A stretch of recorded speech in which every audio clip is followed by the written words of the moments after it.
अधिवेशनाचा आजचा 6वा दिवस आहे आणि विरोधी पक्ष नेता नाही आहे, त्यामुळे उद्धव ठाकरे यांनी पुन्हा एकदा मागणी केली आहे की विरोधी पक्ष नेतेपद तरी द्या किंवा मग उपमुख्यमंत्रीपद रद्द करा. एकनाथ शिंदेंवर टीका केली आहे.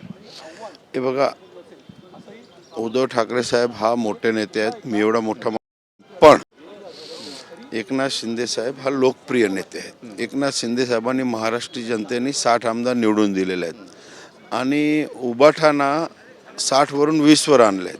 मग त्याच्याकडे संख्याबळ नाही म्हणून त्यांना विरोधी पक्ष देता येणार नाही, ते आपल्यालाही माहिती आहे आणि सर्व जनतेला माहिती आहे. आधी तुम्हाला लोकांचा विश्वास निर्माण करावा लागेल, तुमचं आमदार वाढवून निवडून यावं लागेल, नंतर विरोधी पक्ष नेता तुम्ही मागू शकता. सुधीर मुनगंटीवार सरकारला घरचा आहार देतात की ते म्हणतात की विदर्भात या हुरडा खा पण अन्याय करू नका विदर्भावर, आणि जर मंत्री येत नसेल सभागृहामध्ये तर अंगावर बिबटे सोडा. आदित्य ठाकरे म्हणतात की बिबट्यांची गरज काय, आम्ही वाघ आहोत ना. हे बघा, घरच्या आहेर सुधीर भाऊ मला वाटत नाही ते ठाम भूमिका मांडत आहेत. लोकांची भूमिका मांडणं हा मग सर्व आमदाराचा अधिकार आहे आणि ते आपलं स्वतःचं मत व्यक्त करत आहेत. घरच्या आहेर वगैरे असं मला काही वाटत नाही.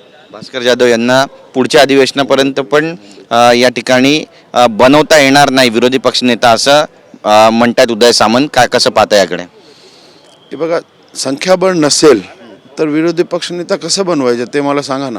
आधी तुम्हाला संख्याबळ तर पाहिजे ना. तुम्हाला महाराष्ट्रीय जनतेने नाकारलेलं आहे.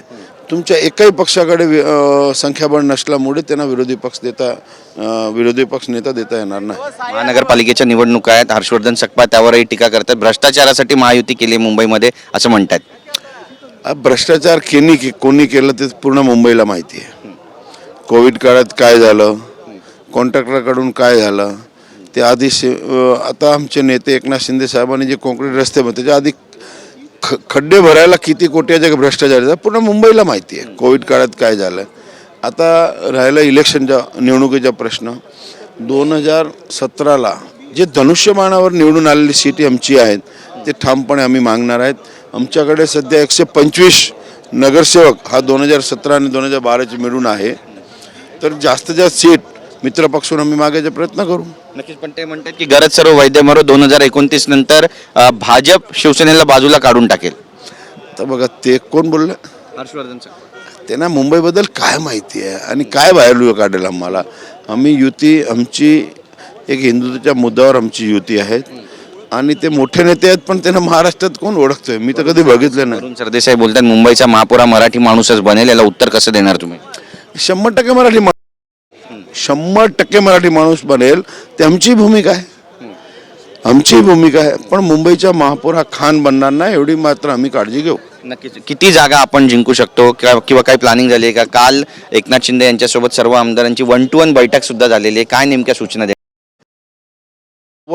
जागा आम्ही शिवसेना म्हणून आम्ही निवडून आणू अशी आमच्या सर्वांची इच्छा आहे. आमचे 6 आमदार आहेत आणि आमचे नेते एकनाथ शिंदे साहेबांनी जे केलेले मुंबईसाठी काम आहे ते लोकांपर्यंत पोहोचवू आणि 90 ते 100 जागा जिंकण्याचा पूर्ण प्रयत्न आम्ही करू. नक्कीच. आणि 90 ते 100 जागा तुम्ही लढवताय, पण बऱ्याचशा जागा अशा आहेत शिवसेनेच्या ज्यावर भाजप आता दावा करते, भाजपला त्या जागा हव्या आहेत. यावर कसा तोडगा काढणार? हे बघा, 90 ते 100 जागा आम्ही लढवतात असं नाही. आमच्याकडे 125 माजी नगरसेवक आजच्या तारखेला आहे 12 आणि 17 मिळून. किती लढवायचे हा आमचे नेते ठरवतील. पण 90 ते 100 जागा जिंकायचे आमचं प्लॅनिंग वॉर्ड निहाय आम्ही केलेलं आहे. नक्की. धन्यवाद आमच्याशी बातचीत केल्याबद्दल. कॅमेरा पर्सन योगेश गुरु, नागपूर.